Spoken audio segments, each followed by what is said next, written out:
Je lis du livre de Genèse, chapitre 15, les versets 13 à 16 qui suit. Et l'Éternel dit à Abraham, « Sache que tes descendants seront étrangers dans un pays qui ne sera point à eux. Ils y seront asservis et on les opprimera pendant 400 ans. Mais je jugerai la nation à laquelle ils seront asservis, et ils sortiront ensuite avec de grandes richesses. 3. Tu iras en paix vers tes pères, tu seras enterré après une heureuse vieillesse.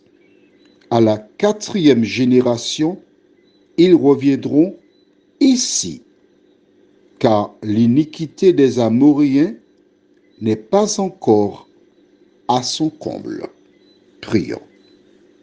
Notre Seigneur et notre Dieu, combien nous te remercions pour ta parole. Ta parole qui a traversé des siècles. Alors que nous allons approfondir ces versets, nous te remercions pour ton Esprit Saint qui seul conduit dans toute la vérité. Au nom de Jésus, Amen.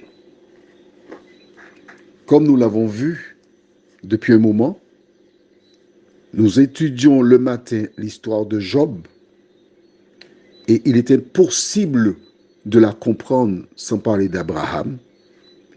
Le soir, nous étudions l'histoire du peuple d'Israël. Dieu s'adressa à Abraham, l'invita à partir, ça nous l'avons déjà vu. Il annonça qu'il aurait une postérité. Mais ensuite, il lui dit, sache que tes descendants iront dans un pays qui ne sera pas le leur et qu'ils seront asservis pendant 400 ans ou encore 4 générations. La Bible nous indique qu'une génération, c'est l'équivalent de 100 années. Là, c'est quelque chose que tu as appris encore aujourd'hui. La Bible est un ouvrage extraordinaire. Mais que Dieu va juger la nation et qu'ils partiront pour revenir ici. Très bonne indication.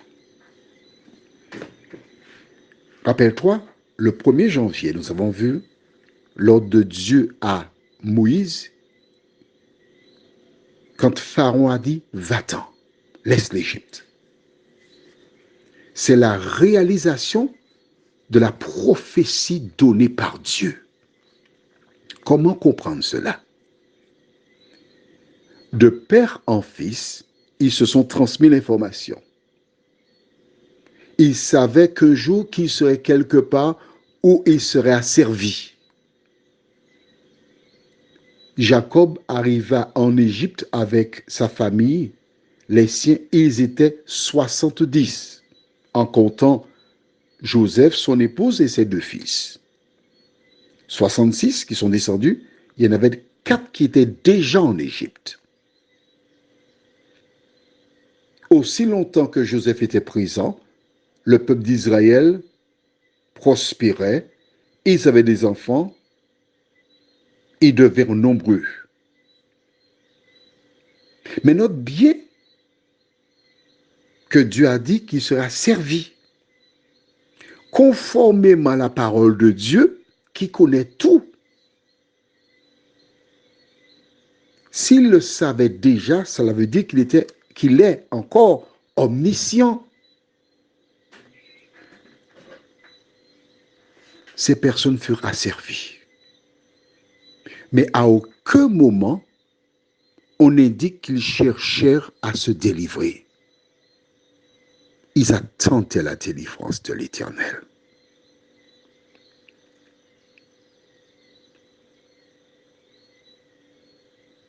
Et 3.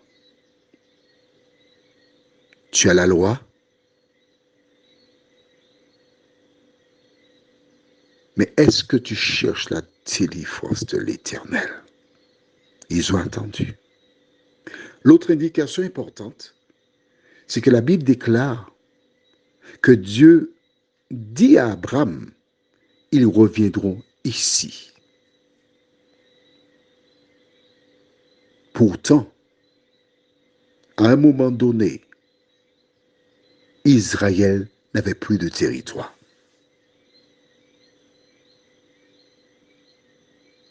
Les Palestiniens, leurs frères, parce que beaucoup d'entre eux sont issus d'Abraham, récupérèrent tout le territoire. Pourquoi? Parce qu'Abraham avait eu des enfants? Non, pas du tout. Mais parce que jour, les principaux sacrificateurs incitèrent le peuple à dire crucifie-le et que son sang retombe sur nous et sur nos enfants. Voilà pourquoi ils ont supporté les conséquences de leurs actes. Disséminés. Le mur des lamentations, quand on connaît l'histoire, on sait. Hébron, on sait que c'est David qui était là, on le sait. Le temple de Jérusalem, on le sait. Le tombeau, le Christ a été inhumé, il est là jusqu'à ce jour. Pourtant, Israël n'avait pas de territoire. Ce n'est qu'en 1947 qu'on décida de leur donner un territoire. Et mes amis, depuis cette date, ils ont construit, ils ont planté. Aujourd'hui, Israël est la 8e nation mondiale. Une nation qui a revu le jour qu'en 1847. Pourquoi? Parce que la bénédiction de Dieu repose sur ceux qui s'attachent à sa parole. Alors, et toi, veux-tu la bénédiction de Dieu? Prions. Seigneur, à travers ces versets, nous découvrons que tu es omniscient, c'est-à-dire que tu connais tout d'avance. Ce que tu avais annoncé à Abraham s'est réalisé à la lettre. Un élément qui nous permet de dire que tu connais nos vies, tu sais toutes choses et tu as un plan pour nous. Car tu avais un plan pour le peuple d'Israël. Seigneur, aide-nous à cesser de combattre avec toi, à t'accepter dans nos vies, vivre pour toi, réclamer ta présence. Nous t'en prions au nom de Jésus pour ta gloire éternelle. Amen. Je te souhaite une bonne nuit sous le regard de Dieu.